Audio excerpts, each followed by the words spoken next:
frugal living means plentiful living. You need to know exactly what it is that you want. Hi everyone, and welcome back to my channel. I hope you are all doing well and keeping safe. So as you can tell by the title of this video, today we are going to be talking about how I saved for my mortgage and purchasing a property as a single person. And these are also the exact same steps that I am using to purchase my next property as a single mom. So the same principles work as they did when I was single and I was purchasing a property for the first time, and now that I'm hoping to purchase another property. So I just wanted to share with you these tips because I found that they're actually super useful and they can really help, especially if you're thinking about whether or not you can afford a mortgage as a single parent. And I just think these tips will help in that. Make sure you consult a financial advisor. I am in no means a financial advisor. I'm just giving you the tips that I am using to help me and have helped me in the past, and I know will help me in the future. So the first tip that I will give you is you need to have a clear goal. So what I mean by that is you need to know exactly what it is that you want. I think the first mistake that people can make is just saying that I want a property, but you need to be actually specific in what type of property you want.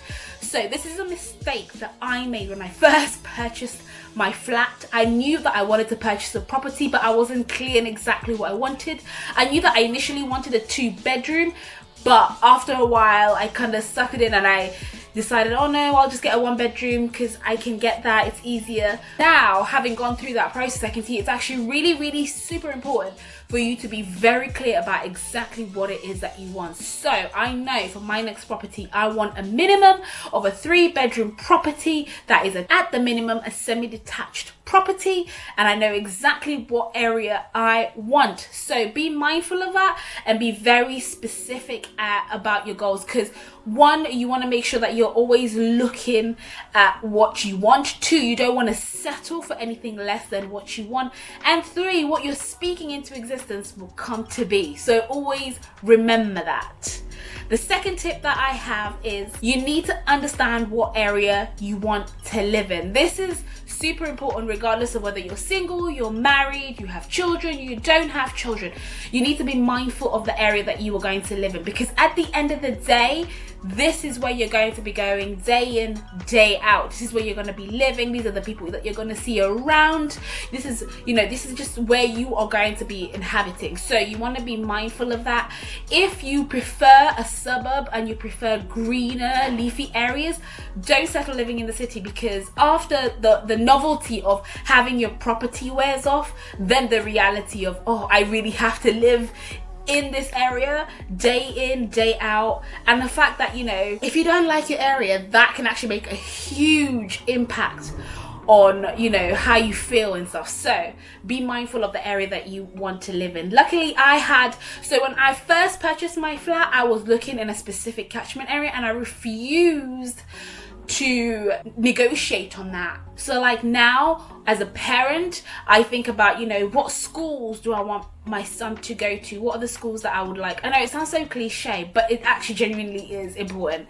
What type of environment do I want him to be around? How close is a shopping center or a supermarket from where I live? These are all things that are factoring into the type of neighborhood that I want to live in. So I don't personally want to move into the city more. I want to move more to the suburbs because I want to be able to take my son out, for him to explore and enjoy nature, whereas I think I've done the urban city life and it's just not where I want to raise my son. So those are factors that you need to be very specific on. So know exactly what it is that you want, the exact area that you want to live in. And the next tip is to understand how much properties go for in that particular area. Now, you could have an idea of how much you want to spend, but the reality of how much an actual area costs can differ, and that can actually help you in understanding exactly where it is that you want to live. So you might find that actually you do want to be in a suburb that is closer to the city, but actually if you move 20 minutes down the road, you might be able to get a bigger property and pay less. So those are factors that you need to take into consideration. So they might still meet your criteria, but it's important to look at where you are living as well as how much each of those areas cost. Now, when you know how much a typical property in that area goes for that you want, you then can now start on your savings journey. So you need to work out your savings goal. You now know exactly how much your property is worth, and you need to know exactly how much deposit you would like to put in. So at the minimum, I think at the moment, if I'm correct, please let me know in the comments below if I am wrong, but I think the minimum that you can go in at the moment with the mortgage is 5%. But obviously, the more you can put down as a deposit, the less you have to borrow from the bank and the less your repayment costs will be as well. So you want to make sure you kind of work out exactly how much is needed to meet your criteria. So for example, if you want to have a deposit of 40% of the purchase price, then at least that gives you an indication of exactly how much money you need to save. And then that goes on to my next point, which is you need to give yourself a time frame.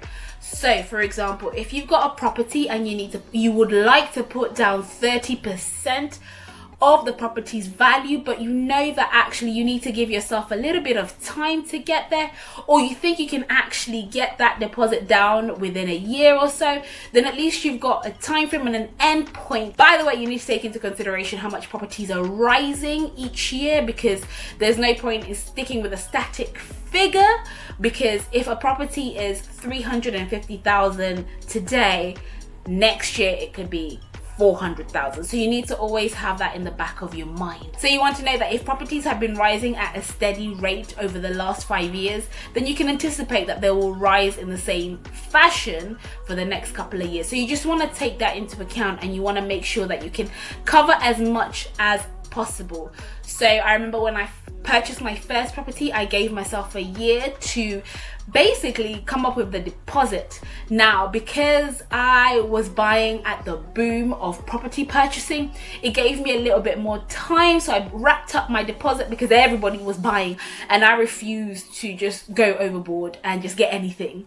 So that's really, really important to bear that in mind. But now that I'm looking for my next property, actually I have given myself a little bit more leeway and a longer time frame, because I know that I've got more commitments in my life at the moment than I did 5 years ago when I was purchasing this property. And so I need to take that into account. So my savings are not going to be as easy to come by as they were then.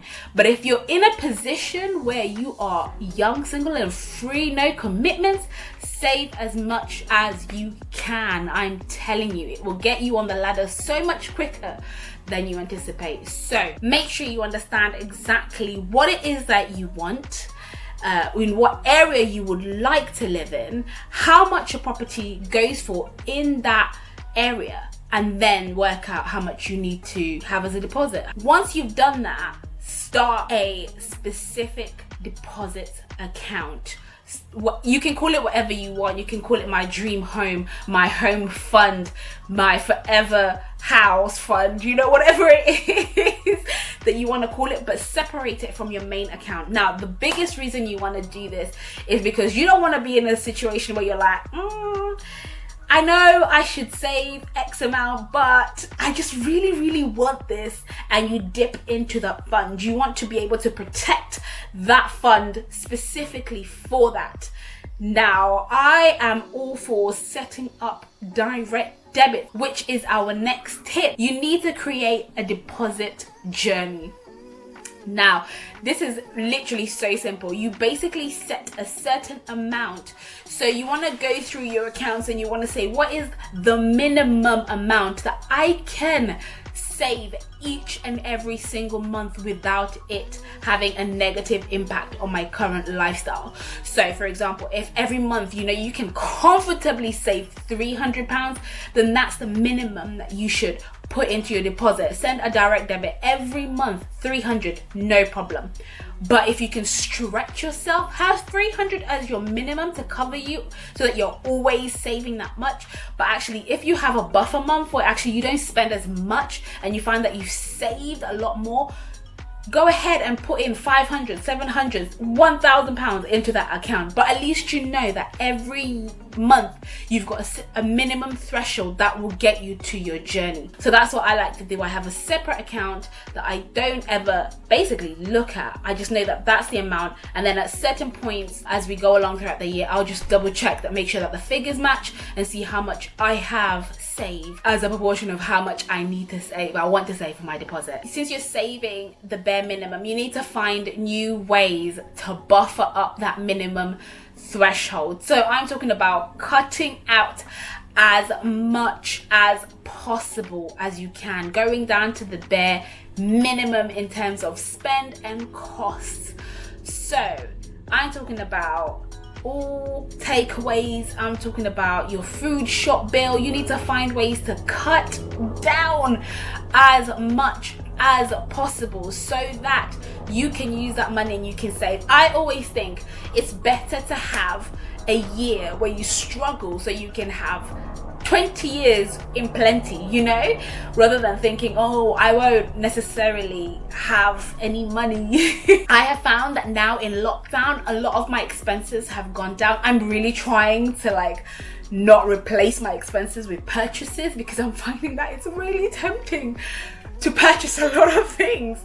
But what I'm trying to do is still cut down on costs, but actually all the additional expenses that I did normally have. So for example, one of my biggest expenses was travel in London is expensive, and actually that's an additional amount that I can now put every month for the meantime, for the interim, every month into my deposit account and buffer up my deposit account, because I know that I'm not traveling. The same thing goes for food shopping. It's really easy to be like, you know what, I'm not going anywhere, my expenses have gone down, so I can afford to splurge on this. But I always say, like I said, frugal living means plentiful living later on. So I'm still making sure that I have a budget for my food shopping. I'm cutting down as much as possible. So meal prepping is a big thing at the moment for me and my household, because I don't want to be at the point where I'm constantly going to the supermarket to purchase food. I need to be mindful of that, because my end goal is to be in the house, my forever house, in the house of my dreams. Everything where you can get a better deal can make a huge difference to your deposit, and that's just to buffer it up so that you can get to your end goal a lot quicker. And then finally, the last thing you want to do is to avoid signing up for any financial commitment for the next 6 to 12 months prior to you completing. And the reason being that, you know, if you get a new phone, if you get a new car, if you get something that requires a direct debit, then that will have an impact on your mortgage, because it will count to your additional expenses, as well as, you know, it will impact how much the bank can loan you. Now they can see that your expenses have gone up by a certain amount regardless of how much your deposit is, because that's a financial commitment that you've signed up for. So you're better off signing up for a commitment once you've completed on your purchase and you've got your house. So if you can wait for a year or 2 years without making that financial commitment, and this is, you know, phones, if you could just hold on to that phone for another 6 to 12 months, 6, 12, 18, 24 months without having to sign up for a new one, that can make a massive difference. And by the time, you know, you've completed your phone contract, you've owned the phone outright. So you might as well just get a SIM only deal for like peanuts and that will cut down how much you are spending, but it will also increase how much you can save. So those are my tips. Those are everything that I'm doing at the moment to try and get me to the point where I can purchase a house in the near future. Now, there's a little bit more to be spoken on about interest rates and, you know, the current situation that we're in, because, you know, if we have an economic crisis, will that affect the housing market? And does that mean you will be able to get a better deal? But does that mean that there'll be financing available? That's something for another video. And if you're interested in understanding how that will impact and what I'm doing to prepare for that situation, let me know in the comments below and I will gladly talk to you about it. But I just thought I would share with you because I genuinely believe that everybody can get on the property ladder. It's just about how you do it. And of course, in all things, make sure you consult a financial advisor. I am in no means a financial advisor. I'm just giving you the tips that I am using to help me and have helped me in the past, and I know will help me in the future. Make sure you contact a financial advisor and get the right advice that you need, especially in terms of the laws and the rules for your given country. So I hope you found that useful. Please make sure to hit that like button, and if you are new, make sure to hit that subscribe button. Let's connect, let's be friends. Until the next video, thank you so much for all your support. Take care. Bye.